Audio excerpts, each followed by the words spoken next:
Un autre sujet qui vient remonter dans votre grand sondage, c'est le sujet des transports dans Toulon. Quelle est votre analyse de la situation actuelle ?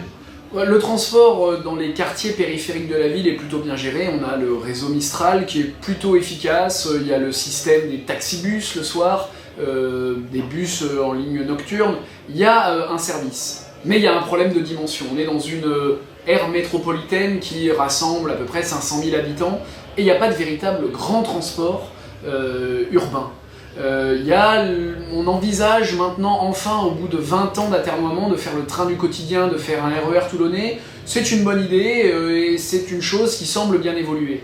Mais il y a 20 ans, il y a un projet de tramway qui a été voté, qui a été en partie financé, qui a subi les premières expropriations, qui a eu une enquête d'utilité publique. Et puis depuis, le maire en place, Hubert Falco, qui y était favorable initialement, s'est rendu compte que ça n'était pas très populaire électoralement la veille d'une réélection, et donc a changé complètement son fusil d'épaule, et a voulu faire un grand bus, un grand autobus pour la métropole. C'est un problème de dimension, ça c'est clair. Et aujourd'hui, force est de reconnaître qu'on n'a ni l'un ni l'autre. Nous restons constants sur la question, on a besoin d'un véritable transport en commun, en site propre, écologique, ce qui était notre intention initiale, ça avait été porté par la municipalité FN de 1995. Nous maintenons, alors il y a eu des évolutions technologiques, on peut peut-être aujourd'hui revoir le dossier, réétudier, est-ce qu'il faut implanter des rails ou pas de rails, est-ce qu'il faut donc un tramway sur pneus, est-ce qu'il y a beaucoup d'évolutions là-dedans, mais malgré tout, il faut une véritable ambition pour cette ville, d'un véritable transport en site propre, pour un report modèle efficace, un transport propre, sûr et à l'heure. Parce qu'en fait, le problème, il se pose à l'échelle de l'agglomération. Bien sûr. Le matin, venir de hier, vous pouvez passer en un quart d'heure, comme vous pouvez passer en 3 quarts d'heure ou 1 heure. Quand on vient de Cuers, il y a une pression... Ou de la Seine, effectivement, en venant de l'ouest. Il y a une pression immobilière sur Toulon qui fait que les familles ne peuvent plus se loger. Donc elles se reculent de plus en plus et elles vont chercher des habitations, des maisons individuelles hors de Toulon, voire hors de la métropole. Et donc effectivement, il y a des congestions routières qui sont insupportables. Et si vous ne passez pas avant 7h du matin la partie de l'autoroute de La Valette, ou à 7h15, 7h30 la partie centre commercial d'Oulioul, vous perdez clairement entre une demi-heure et 3 quarts d'heure. Donc il y a un véritable problème. Alors le RER toulonnais, c'est une bonne idée, c'est une vieille idée qui enfin va peut-être avancer un peu, mais les lignes de chemin de fer ne sont pas suffisantes pour tout drainer, et il faut acter un véritable transport en site propre et sécurisé. Alors, moi, il se trouve que je vous ai vu faire du vélo. Donc vous devez avoir une réaction toute particulière sur la naissance spontanée de pistes cyclables.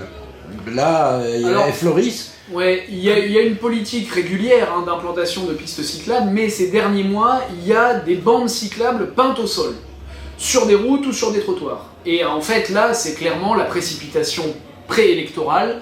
On veut créer, en théorie, un peu moins en pratique, des kilomètres de pistes cyclables. Oui, il m'arrive de faire un petit peu de vélo, les déplacements urbains sont assez pratiques à vélo, mais il faut sécuriser les pistes. Soit quand elles sont au bord des routes, pour vraiment sécuriser les cyclistes, des automobilistes, et donc ça, il faut un petit peu de mobilier urbain, des petits sous-bassements, ou des bornes plastiques, ou même des arceaux en fer, à intervalles assez réguliers, pour matérialiser la piste cyclable. Et puis quand elle est implantée sur les trottoirs, parce que maintenant ça se fait à côté du Mont d'Urville, sur la place d'Armes, le long du port de commerce, et bien pour séparer clairement les piétons des cyclistes. Parce qu'un cycliste qui est sur un trottoir légalement, puisqu'il y a une bande qu'il voit lui matérialiser, il voit son intérêt, il va rouler à 20 ou 30 km/h, le piéton qui n'a pas forcément compris ce qui se passait peut se faire renverser très vite et ça peut causer de très gros dégâts. Donc le véritable problème, c'est maintenant aussi acter la signalisation, à la fois pour la protection des cyclistes des voitures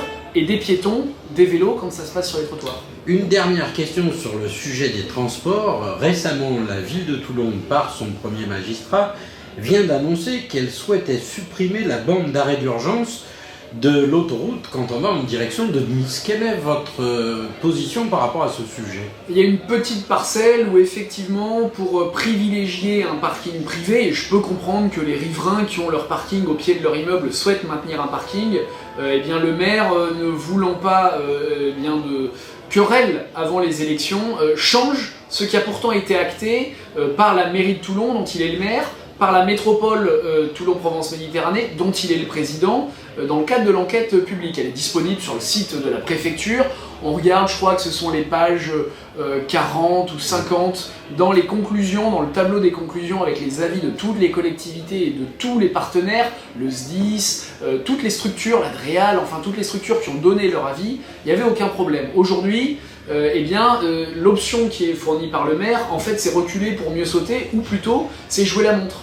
C'est un amateur de rugby, et donc il essaye de faire changer les plans de l'État, puisque c'est l'État qui est responsable de cela, en espérant refiler la patate chaude à plus tard. Mais réellement, on risque en fait de se retrouver avec un problème, c'est que si l'État accepte ce nouveau plan, on repart dans une procédure d'enquête publique, parce qu'on change de fait la destination de ce qui était jusque-là acté par l'enquête publique. C'est ce qui s'est passé en matière de tramway d'ailleurs. Il y avait le projet tramway, il s'est lancé dans le BHNS, Hubert Falco, il n'a pas refait d'enquête publique. Quand il a voulu acter le BHNS, les associations favorables au tramway lui ont dit d'accord, mais il n'y a plus l'enquête publique, or pourtant il faut la faire, et celle du tramway n'est pas valable pour le BHNS. C'est quand même preuve un petit peu qu'il n'y a soit pas de volonté politique, soit qu'on traite les choses avec beaucoup de légèreté.